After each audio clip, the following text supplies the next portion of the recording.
जो आर्टिफिशियल दीवार लगा रखी है उसको भी हम तोड़ के हटाएंगे।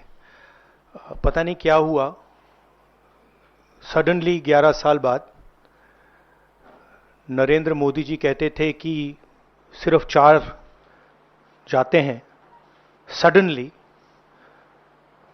कास्ट सेंसस का अनाउंसमेंट किया। हम इसको सपोर्ट करते हैं, पूरी तरह सपोर्ट करते हैं, मगर हम टाइमलाइन चाहते हैं। हम जानना चाहते हैं ये कब तक होगा, और ये एक पहला कदम है। तेलंगाना एक मॉडल बना है कास्ट सेंसस के लिए, और वो ब्लूप्रिंट बन सकती है। और कास्ट सेंसस को डिजाइन करने में हमारा पूरा सरकार को ऑफर है, पूरा समर्थन है कि हम डिजाइन करेंगे, क्योंकि डिजाइन बहुत जरूरी है। क्योंकि 2 एग्जाम्पल्स हैं, एक बिहार का डिजाइन है, दूसरा तेलंगाना का डिजाइन है, उसमें जमीन आसमान का फर्क है। और मैं दोहराना चाहता हूं कि कास्ट सेंसस पहला कदम है। हमारा जो विजन है एक बिल्कुल नया डेवलपमेंट का, विकास का पैराडाइम हम कास्ट सेंसस के माध्यम से लाना चाहते हैं। सिर्फ रिजर्वेशंस नहीं, मगर हम सेंट्रल सवाल पूछ रहे हैं कि चाहे ओबीसीज हों, दलित्स हों, आदिवासी हों, उनकी देश में कितनी भागीदारी है। कास्ट सेंसस से एक प्रकार से पता लगेगा, बट कास्ट सेंसस से आगे जाना है। हमारे इंस्टीट्यूशंस में, संस्थाओं में इनकी कहां कहां पार्टिसिपेशन है, पावर स्ट्रक्चर जो है उधर कितनी पार्टिसिपेशन है, ये नेक्स्ट स्टेप है।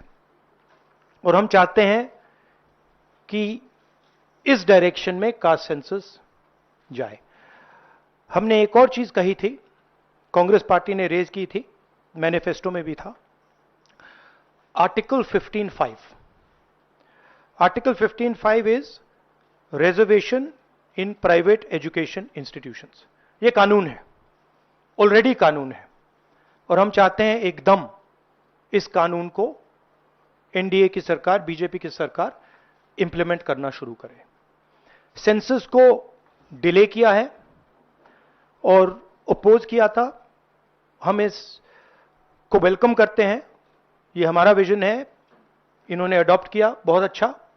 मगर हम चाहते हैं कि हमें डेट्स बताई जाएं, किस दिन तक ये सेंसस होगा, बजट में इसका पैसा आना चाहिए, अभी बजट में पैसा नहीं है, और फिर जो डेवलपमेंटल विजन है वो हमारे सामने प्रेजेंट होना चाहिए।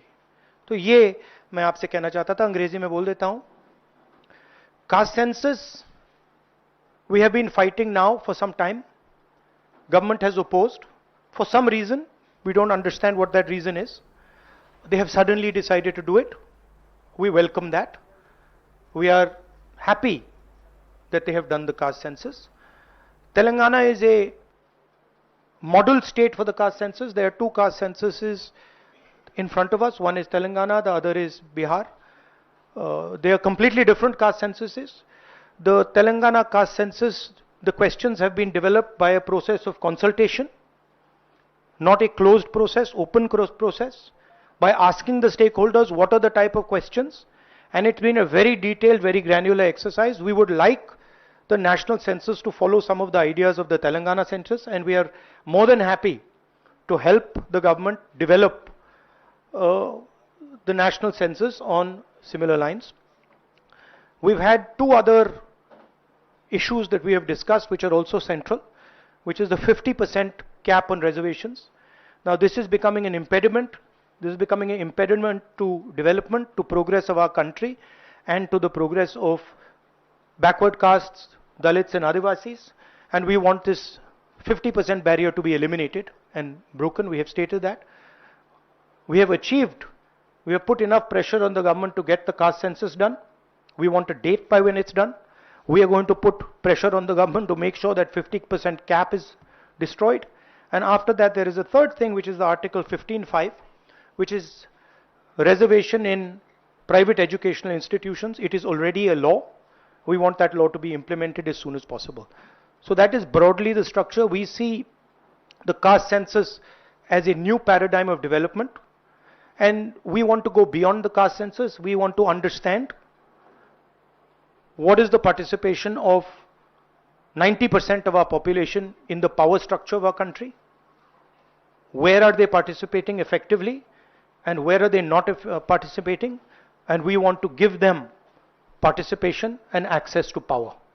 So we are absolutely convinced in the Congress Party that the caste census is a first step of a completely new development paradigm in the country, and we are going to push this paradigm through one way or the other. It doesn't matter what the BJP thinks. We have shown that we can pressure the BJP into doing the caste census. We are going to show you that we're going to pressure the BJP into doing 15/5 and also removing the 50% cap. I think every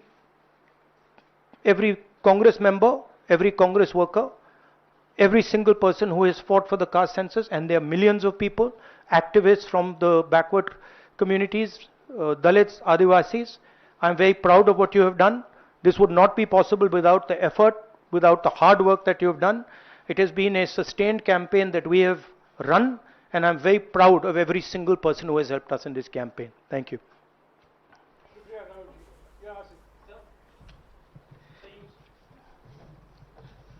So you said that the तो government Rahul Gandhi यहाँ पर media से मुखातिब होते हुए कहते हुए कि जाति जनगणना के लिए जो उन्होंने मांग उठाई सरकार ने उसको मान लिया है। साथ ही साथ उन्होंने कहा कि तारीख बताए कि कब तक जाति जनगणना पूरी होगी। ये भी कहा कि जो जाति जनगणना के लिए जो डिजाइन होगा उस पर वो सुझाव देना चाहिए। That's why this decision has been taken in a hurry. I don't need to comment on whether they took it, when they took it, how they took it. Now they have taken it. We are happy they have taken it. Now this needs to be taken forward. Sir, प्रधानमंत्री बार बार ये कहते थे कि ये 4 जातियां होती हैं सिर्फ देश में। अब अचानक से फैसला हुआ तो क्या लगता है कि आपको जो विपक्ष ने और आप लोगों ने दबाव बनाया, उस दबाव के कारण ये सिर्फ हमने दबाव नहीं डाला, ये सिर्फ दबाव नहीं डाला है हमने, ये हमने ऑर्गेनाइज तरीके से बहुत गहराई से कैंपेन चलाया है, ग्रासरूट लेवल पे कैंपेन चलाया है, और महीनों से हम ये कैंपेन चला रहे हैं और इस कैंपेन का असर पड़ा है, इफेक्ट आया है, और इसीलिए इन्होंने ये डिसीजन लिया है। बट कास्ट सेंसस जो मैंने आपसे बोला, ये दरवाजा खोलने का तरीका है, उसके बाद रियल विकास का काम शुरू होगा। एक बार हमें इंफॉर्मेशन मिलेगी तो फिर हम उस इंफॉर्मेशन के बेसिस पे हम एक्शन ले पाएंगे। मैं आपको 2-3 उदाहरण देता हूं। तेलंगाना के कास्ट सेंसस में से इंफॉर्मेशन किस ग्रैन्युलैरिटी की आ रही है और किस टाइप की इंफॉर्मेशन आ रही है। तेलंगाना में जो कॉर्पोरेट स्ट्रक्चर है